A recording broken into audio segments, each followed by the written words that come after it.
Bienvenue sur Histoire et légende. L'histoire d'aujourd'hui relate une rencontre d'un autre genre entre deux jeunes. Ziké est un jeune d'une trentaine d'années qui menait une vie plutôt tranquille. Il aimait passer ses soirées dans les maquis du quartier, à la recherche de distractions et de nouvelles rencontres. Un soir, lors d'une soirée particulièrement animée, Ziké croisa le regard d'une jeune femme d'une vingtaine d'années. Elle était assise seule à une table. Attiré par son charme, il se rapprocha et engagea la conversation. Ils parlèrent de tout et de rien, partageant des histoires de vie, des rires et quelques verres. À mesure que la soirée avançait, la causerie devenait de plus en plus intéressante. Ziké décida de tenter sa chance et proposa à la jeune dame de le suivre chez lui pour continuer la soirée dans un cadre plus intime.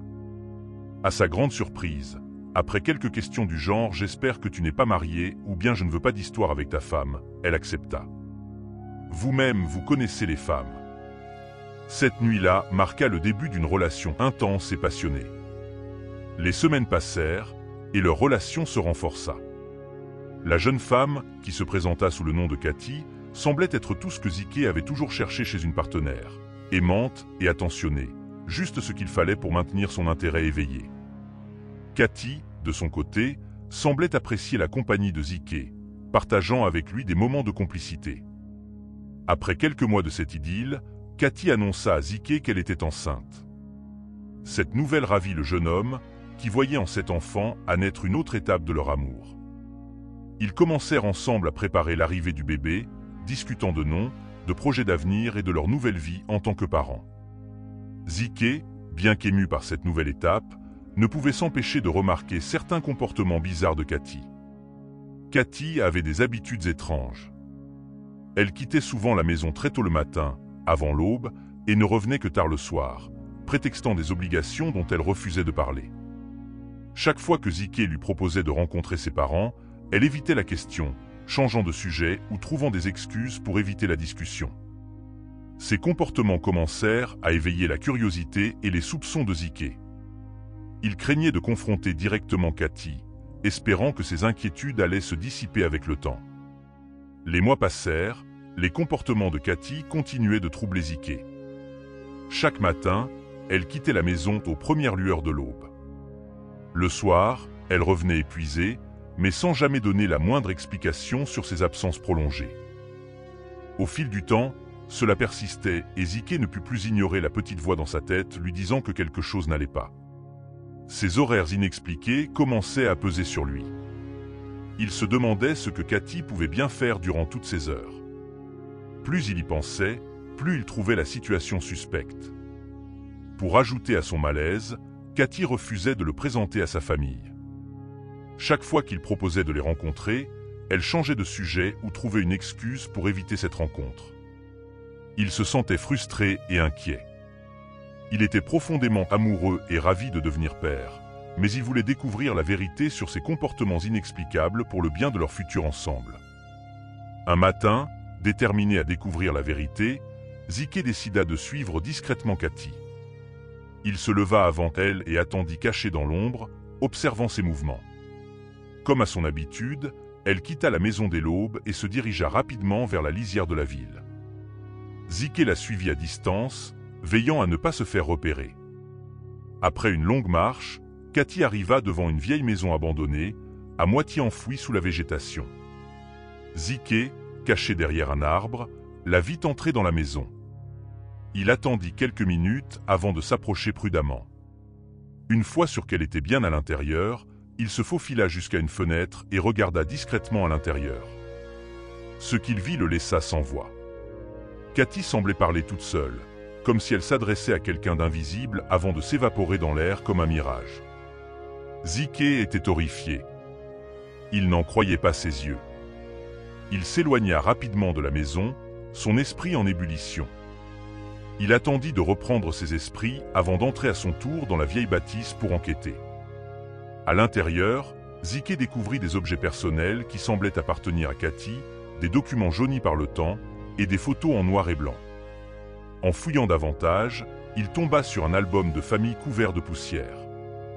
Les photos à l'intérieur montraient Cathy, beaucoup plus jeune, entourée de personnes qui devraient être sa famille. Les vêtements et les styles de coiffure sur les photos semblaient dater de plusieurs décennies. Intrigué, Zike chercha des indices supplémentaires.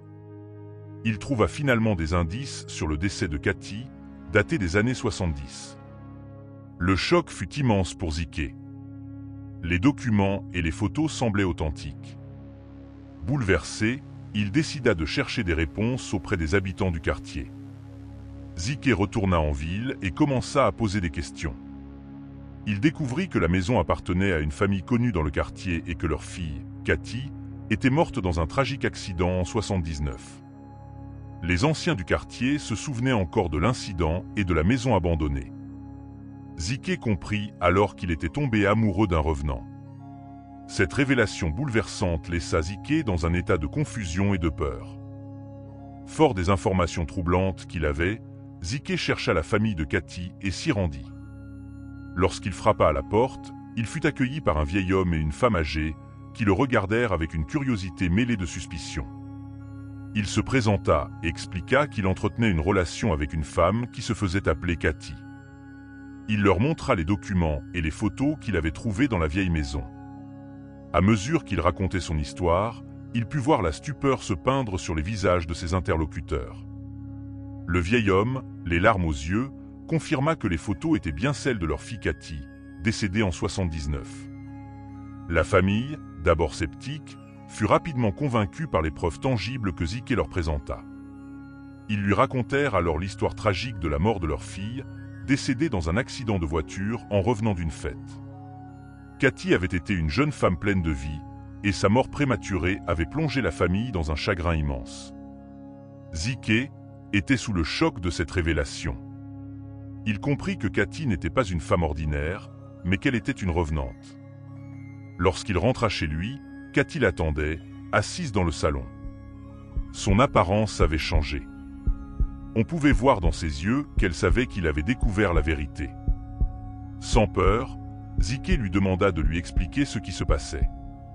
Cathy, d'une voix triste, lui raconta alors son histoire.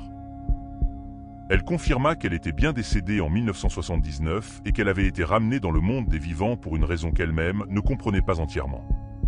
Cathy révéla qu'elle avait ressenti le besoin de revenir pour corriger des erreurs du passé, mais qu'elle ignorait la nature exacte de cette mission. Elle demanda à Zike de formuler des prières quotidiennes pour elle afin qu'elle puisse rejoindre l'au-delà. Zike accepta. À peine il hocha la tête, Cathy avait disparu. Il vit une petite luciole se lever et sortir par la fenêtre.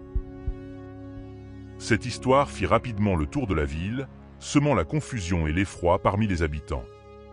Certains croyaient fermement à sa véracité et d'autres la considéraient comme une fable collective. Les anciens disaient que le monde est plein de mystères et que certaines choses échappent à la compréhension humaine.